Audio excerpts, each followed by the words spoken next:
We're live. Yes, we're live. Cool. So, welcome everyone to another real, raw, and related conversation. I'm here with Anne-Sophie Reinhardt. So excited to speak to her because this is actually the first time I'm going to get to hear her full story, too. But Anne-Sophie is a lovely, lovely, lovely woman that I've connected with. She has had her own story with food and body image, being very obsessed about it, it turned into 14 years struggling with anorexia. But the amazing thing is she's come out the other side of that and had a huge journey of healing and has experienced freedom. And very similar to me, she's taking a stand for women to say that, hey, whatever you're feeling with food, body image, even though it might seem insurmountable at the moment, you can get through it. There is freedom and healing on the other side.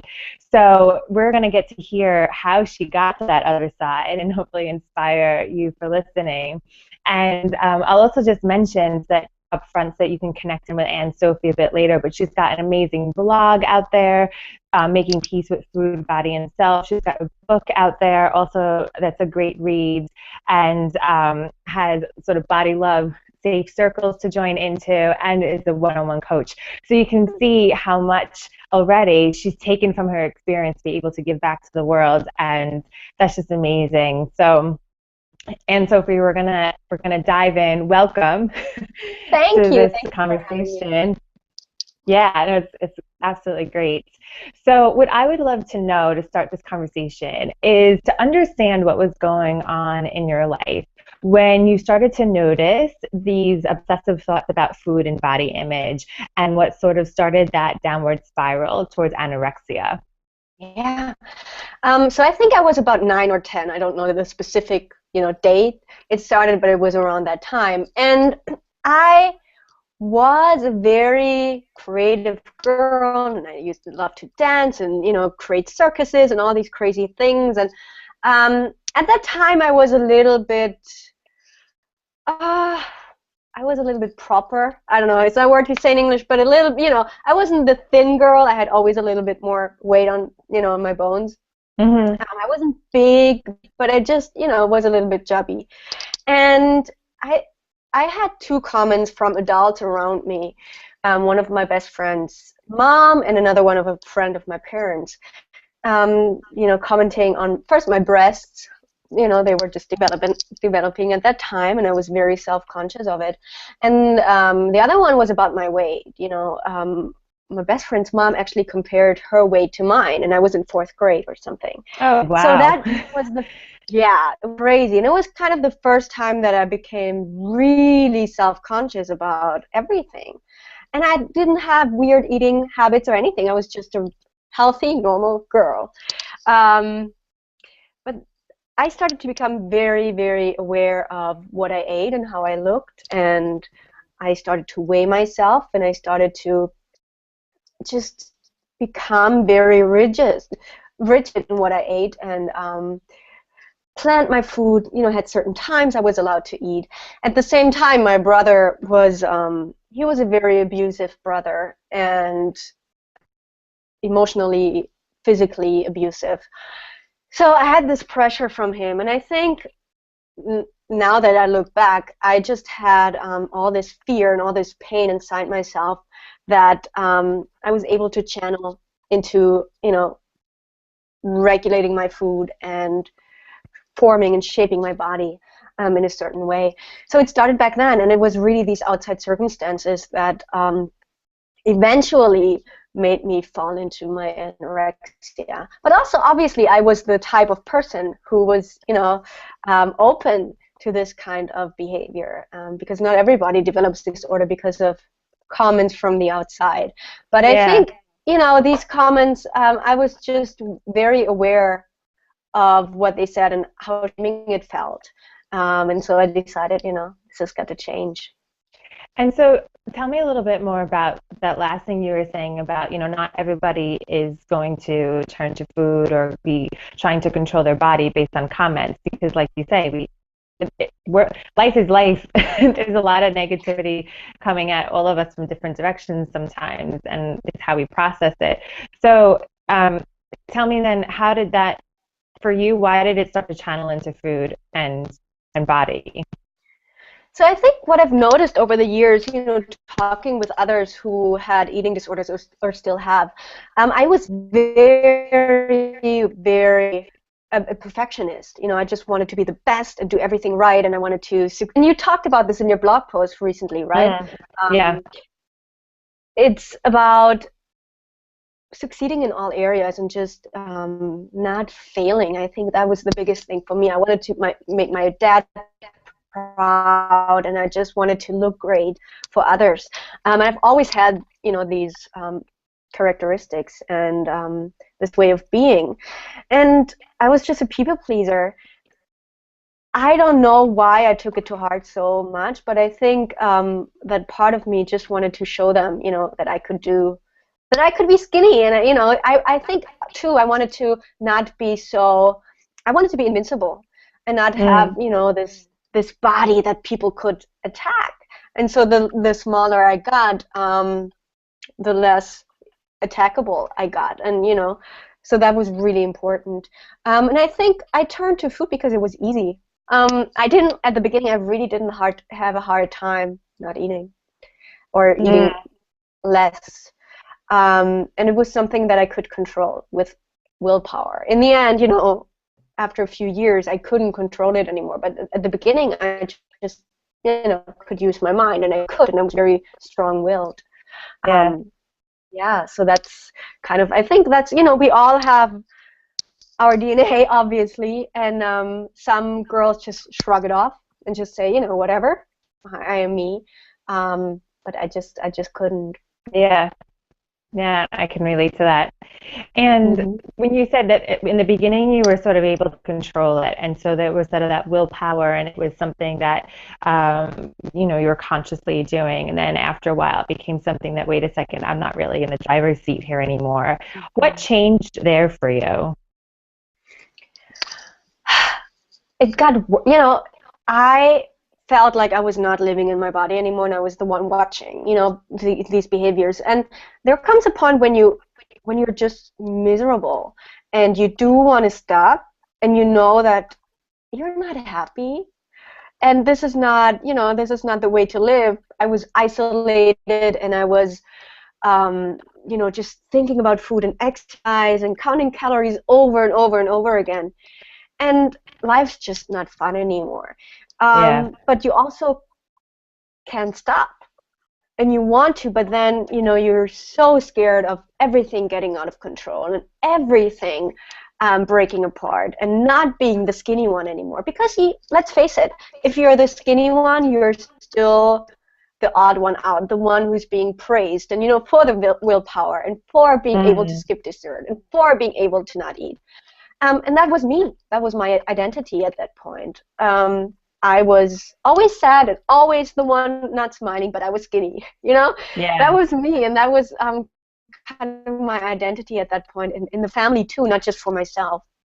But you just get into the spiral, and you cannot get out. And, I had moments where I thought, I just want to stop, and then, but what if I don't exercise today? What will people think? And then I just invented lies and said, today I'm just not feeling good, and I feel so ill, and because I thought other people would judge me if I didn't exercise, and other people would, judge me if I gained a few pounds. And in the end, it was really more about the other people than about myself, about who I was for others. And then about, who am I and what makes me happy.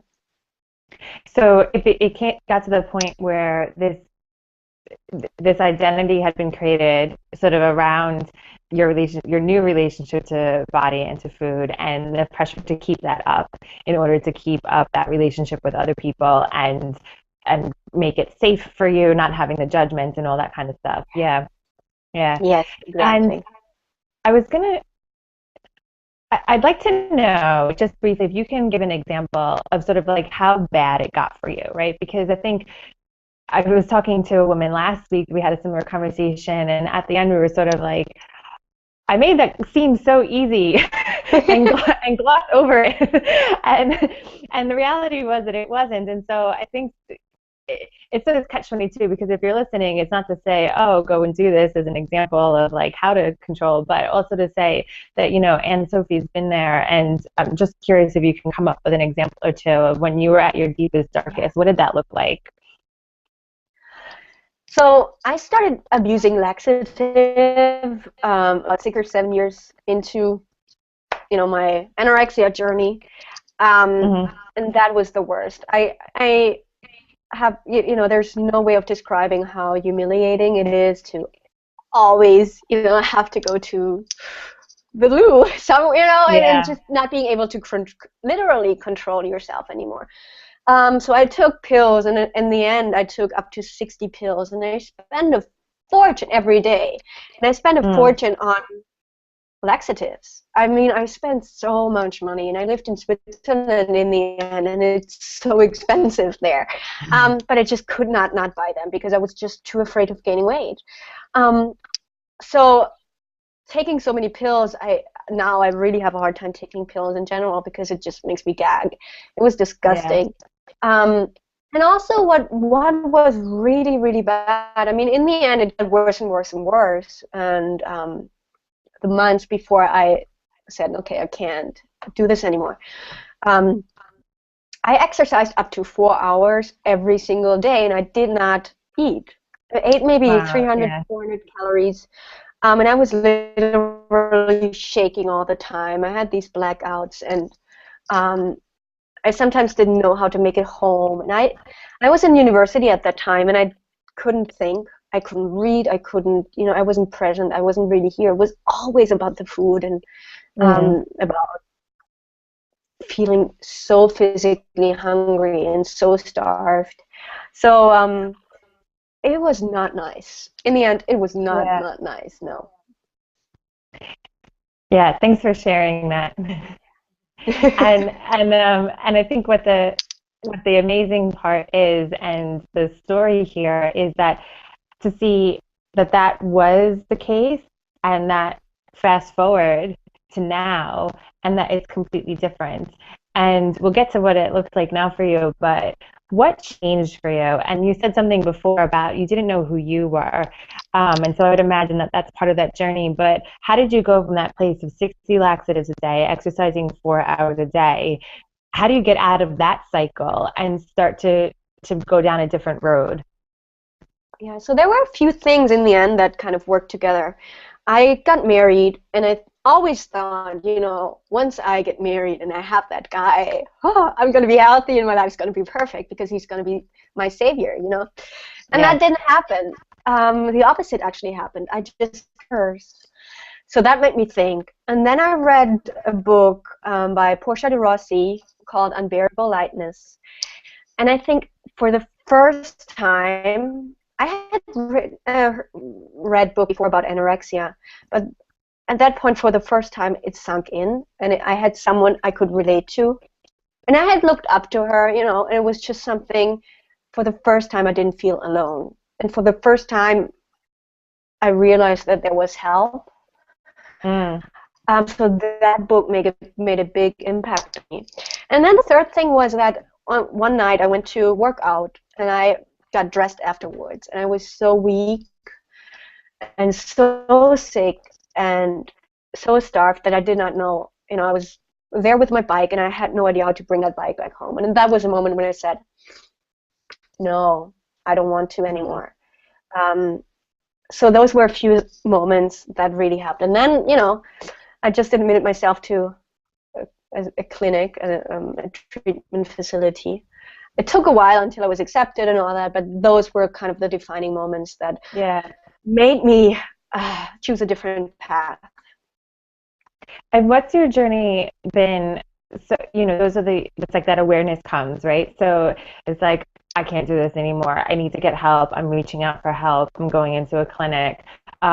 What's your journey been sort of internally for yourself that's had to change that, how you see yourself? Mm-hmm. It was scary. And I remember the first few weeks in that treatment facility was hell, because I felt like I was falling apart.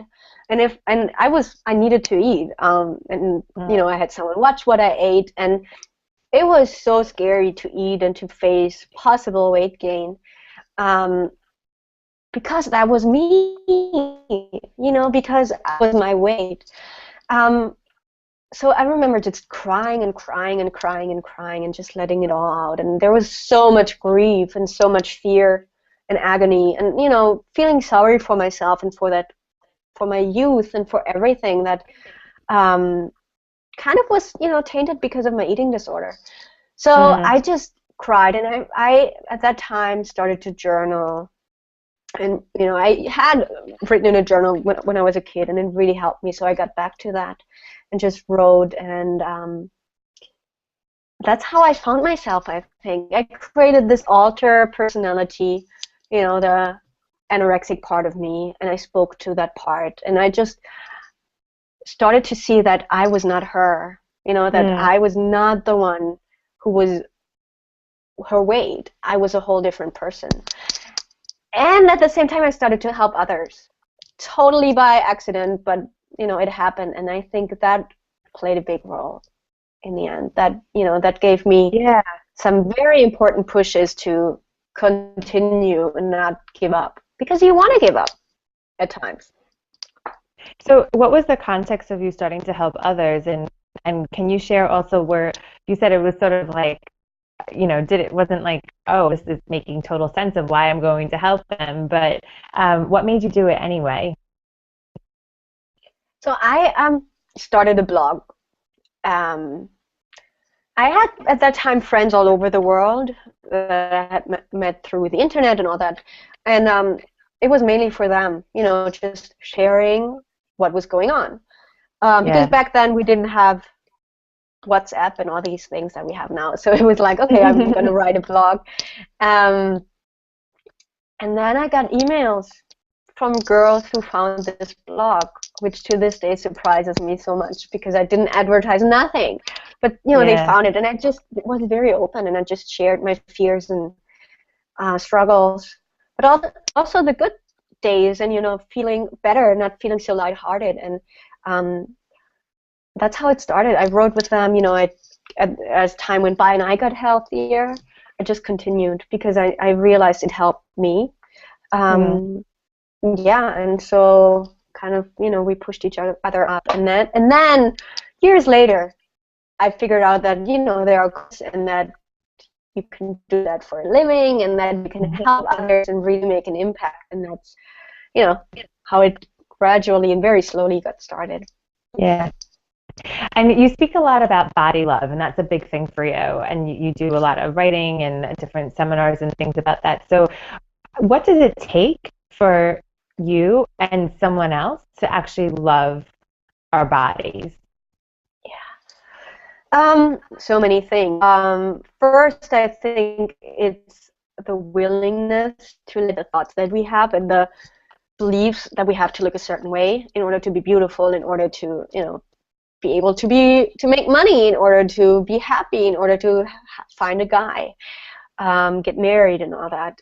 So it's really this: I'm willing to see things differently. I'm willing to uh, entertain the thought that I might be able to be happy in the body that I have right now, the body that Mm, doesn't look like the one you see on the magazines. And I also think that there has to be some event, something that makes you just say no more. I don't want to have my life controlled by my body, yeah. or not be able to go to the beach because I haven't lost those 5 pounds and I don't have the six pack. So I think something has to happen to wake you up, and you're just saying no more. And then for me, the first thing that I recommend my clients is to write. Not everybody loves writing. There's also a lot of fear, but I just still think it's the number one tool to start. To just puke your thoughts on a piece of paper. And what And would someone be writing about, and how would that connect them to their body? yeah, first write down the fears that you have. What are you so Mm, scared of when you gain weight? What are you so scared of to just accept yourself?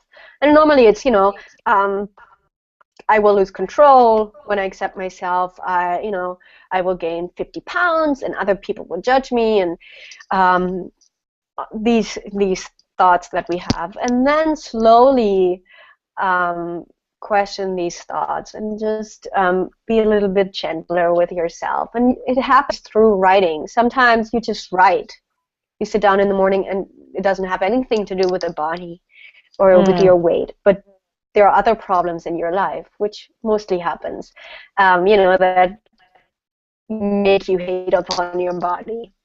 And, then the next step is to embody, to go and dance or do some exercise that has nothing to do with burning calories.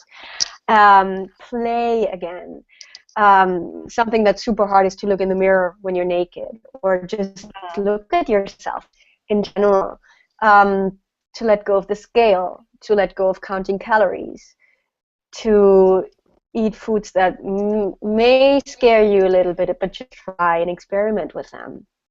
And just breathing, getting back, feeling your toes, because we're often so disconnected from the body. There's a head and then that's it. But actually going back and how do my toes feel? So these small things, just making it a point to live in the body instead of in the mind. I love what you're saying there, because I also feel that that doesn't necessarily just apply to someone who is getting out of an anorexic pattern, right? So, or even an eating disorder, bulimic, compulsive eating, whatever, but that for women in general, that everything that you've just said there's so much truth in there of how to get out of your head and into your body. And because I think that's something that we don't often do. And whether it's because you may not even be on that eating disorder spectrum, but in today's society, there's so much pressure to look a certain way. So like you say, just to move your body freely, dance, play, just even like play with my toes like you would when you're a little kid, right? And babies, they lie there on their backs, just exploring their body because they're just like, this is so amazing. Yeah, that's great advice. And how do you see within the work that you do, you mentioned a little bit there about that a lot of times there's other stuff going in your life as well, right? So it's not just about the food and the body and the eating disorder, but that there could be other stuff. What's the connection that you see between the two in the work that you do? Yeah, so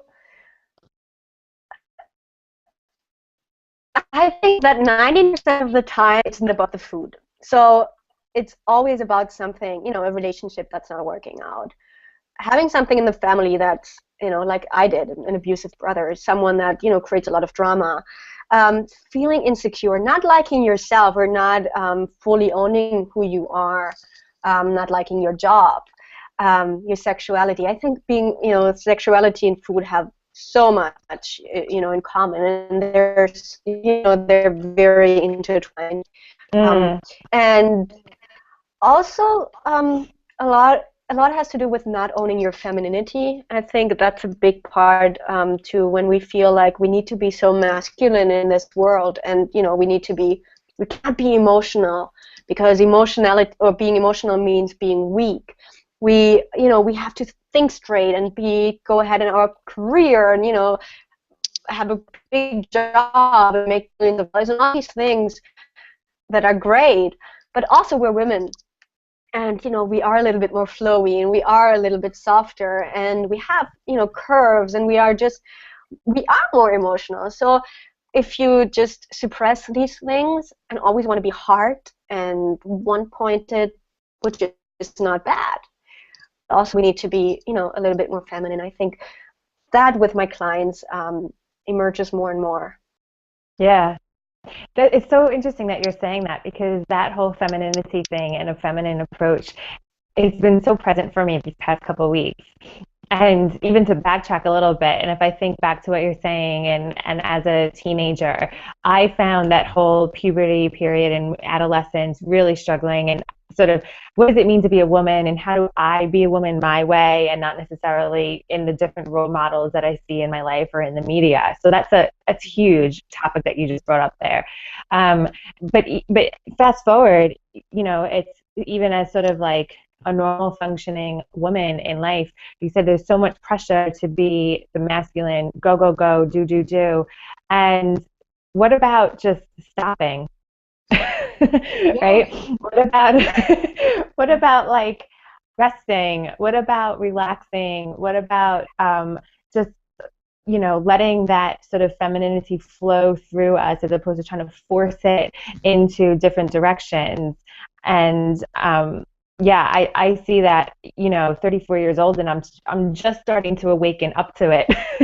That hey, it can be a little bit different than that. Mm, Exactly. And I think once you do that, once you let things happen to you also, instead of always being the one who makes things happen, life will get easier. And you will get softer, which isn't a bad thing, a very good thing. But the thing is that we face so much pressures, and I've now realized this being a mom, that I try to be super mom, and try to be superwoman, and try to get my body back, and try to make my business work at the same time, and go back to work after 2 weeks, and do all these things that look so great on the outside, but were so harmful for me and for my relationship with my son.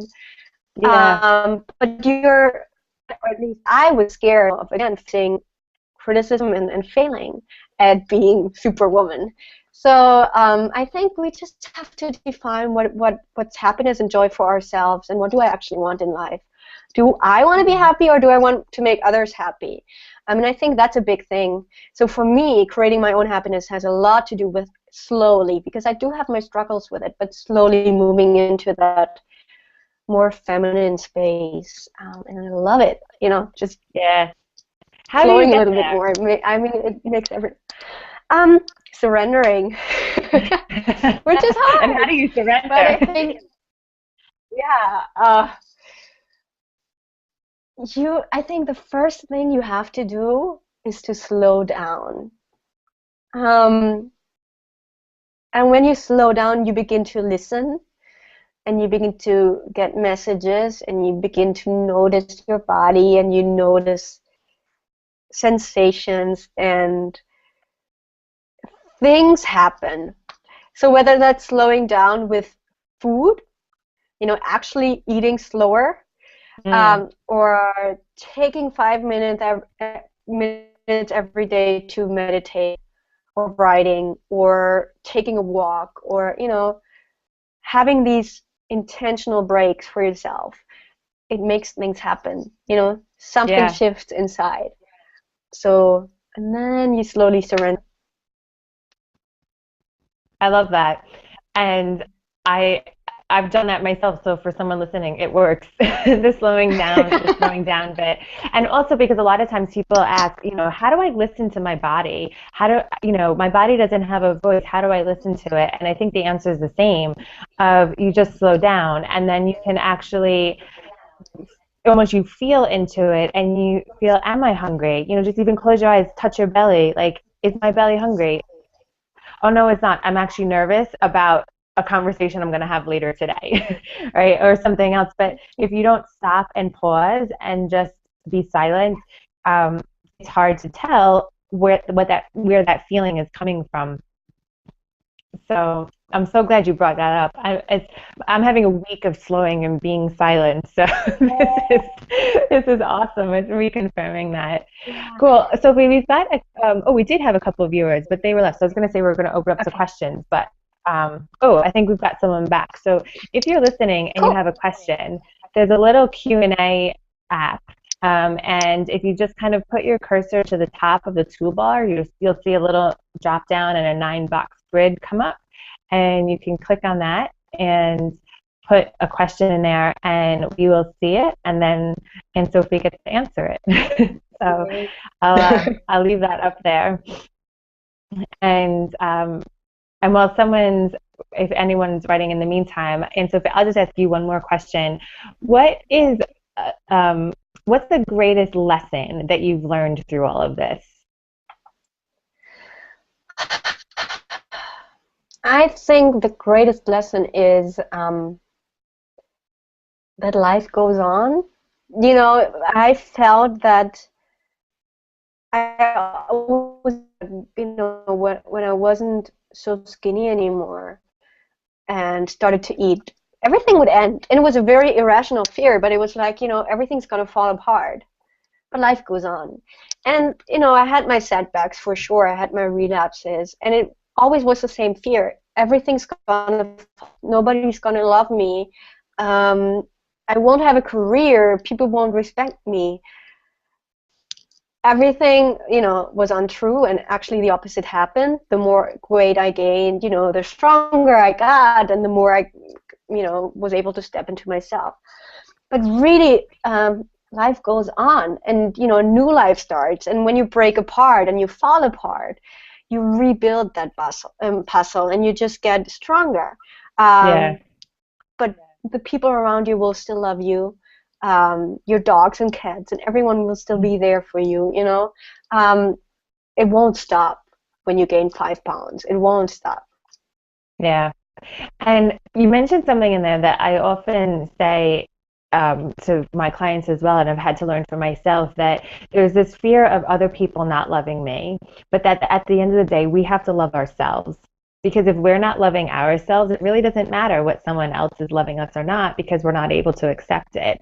And I'm wondering for you, I can see you nodding your head there in agreement, but how did you get to that place to love yourself? And is it similar to what we talked about, that sort of being still with ourselves, or is there something else to throw in the mix there?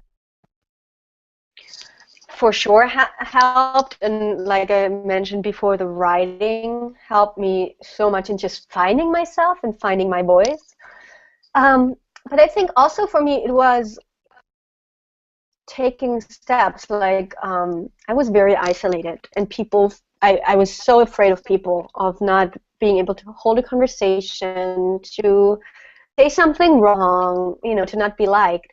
But for me, finding friends was a big step that helped me to then in turn accept myself again. But I just had to stretch myself, took some chances, like, podcast, put myself out there, write, put my work out there, do things I liked, not things other people wanted me to do, but actually things that I really liked to do. Honor what I liked, and not dismiss what I wanted because it wasn't the good thing to do or it wasn't accepted. So I think it's finding yourself, whether that's writing, meditating, walking, slowing down, doing things for yourself, and then taking action helps so much. I mean, it's scary. It's always scary, but the more you do it, the easier it gets. Absolutely. It's like with anything. The first time is always scary, but you just take a little baby step, and then you can take a bigger step next time, and just all of a sudden you're walking and running. It's like a baby, isn't it? Yeah. And seeing baby grow. Yeah. Exactly. Oh, I love that analogy. And I think for me, it's also being kind to ourselves and letting ourselves be babies in a sense, and not having expectations that, oh, we have to be a certain way, or I'm 34 years old and I don't have my act together, or whatever it is, but that just sort of accepting that, our journey this is our journey and this is how it looks, and that maybe we do learn to crawl at 34. Exactly. Yeah. And I think it has a lot to do with self-compassion, accepting that you don't like yourself right now, but being compassionate to yourself, it's, and I told myself that oftentimes, I cannot accept my body right now, but I still love myself. I can accept what I eat right now, but I still love myself. And you can say the same thing for, I don't like myself, but I'm still compassionate toward myself. So, or I don't know who I am, but I still have compassion for that. And I think if you're kind to yourself, it makes a big difference. And I just wanted to say something to that baby analogy. It's so great because right now I get to watch my son, and I get to watch him discover the world and explore the world. And sometimes he just sits there and does this, and he watches his hand, and for minutes he's so in awe of his hand. It's to watch. And we have lost that, totally lost, that fascination for our body and for what a hand can do, or when he kisses his feet or stuff like that. It's just this playfulness with the body, being amazed by it, being thankful for what it enables us to do. And now he's starting to walk, and he just laughs and is so happy to have found a new way of being in his body. So I think we can learn so much from babies, from children, also the behavior with food, just watching them and seeing how they eat and how they know when they've had enough. And they know when they're hungry. So just let yourself be inspired by children, whether you have children or you're surrounded by them. They're such a great role model, and definitely for me, just watching my son has changed my relationship with my body all over again, and also with the world. That playfulness that we've lost, I think. We can all add that to our lives again, and just be excited by opening a drawer. Which, oh my God, it's opening. So these little things, you can find that joy again. I believe that relationship with your body will be kinder, and you will ease a little bit more into eating again, or not fearing food. So create that joy in your life. Thank you for sharing that. I love that, because I think sometimes, I don't have kids and I'm not around kids all the time. Although, funnily enough, I'm going to have the opportunity once a week to help out a friend and pick her kids up from school. So I'm really looking forward to it for the exact same reasons that you say, of just being able to see the joy and the appreciation for life and the learning that happens through a kid's eyes. But thank you so much for sharing that, because I think if we don't have that opportunity to be around kids, we forget what it's like. And the way that we learned and the way that we related to the world when we were children, we lose that. And we lose that ability to laugh at silly things and also to fail. Because when we're kids, we're failing all the time, and that's how we learn. And then as adults, like you say, that perfectionism and everything of have to get it right and please other people and all that stuff starts to fill in. So thank you for that reminder. Yeah. Cool. They teach you a lot, yeah. So yeah, probably sometimes more than you want to know. Yeah. Cool. Well, Anne-Sophie, thank you so much. I'm going to look to wrap this up. We didn't have any questions come in. Is there anything else you want to add before we wrap up? One thing I would like to encourage you to do, whether you have an eating disorder or just not, just not like your body, but sometimes it feels very overwhelming to get to the place where you love or accept your body. And sometimes you feel like, this is too much. I cannot handle eating, and I cannot handle gaining weight. Take tiny turtle steps. And if you break down having a big goal into really, really small, doable steps, sometimes this might mean eating just 2 spoonfuls of whatever you eat more, or doing something kind for the body today. Just taking these tiny steps. They will accumulate over time, and before you know it, you will get to that big goal. But I think these milestones that we have and want to achieve, they can be really, really scary. So the smaller you make your steps, the more doable. And then it's actually really, really almost fun to move forward and get to where you want to be. That's great advice. I love how the analogy of turtle steps, that makes it fun, right? Slow and steady wins the race. So just, very slowly, just kind of inch your way forward. And you get it. So great. Yeah. Thank you so much. And for people listening, again, it's anne-sophie.us is your website, if I got that right. And check it's without the dash. Without the dash. It's okay, anne-sophie.us. Yeah. Cool. Anne-Sophie.us. I'll put it underneath so people can see it. So connecting with Anne-Sophie in terms of the body love, the self-love, and the healing with food. And she's got loads and loads of great stuff there.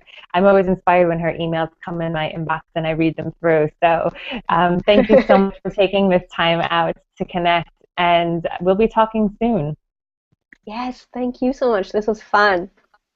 Cool. Good. Well, I'm glad you enjoyed. So, all right. Talk to you later. Okay, bye.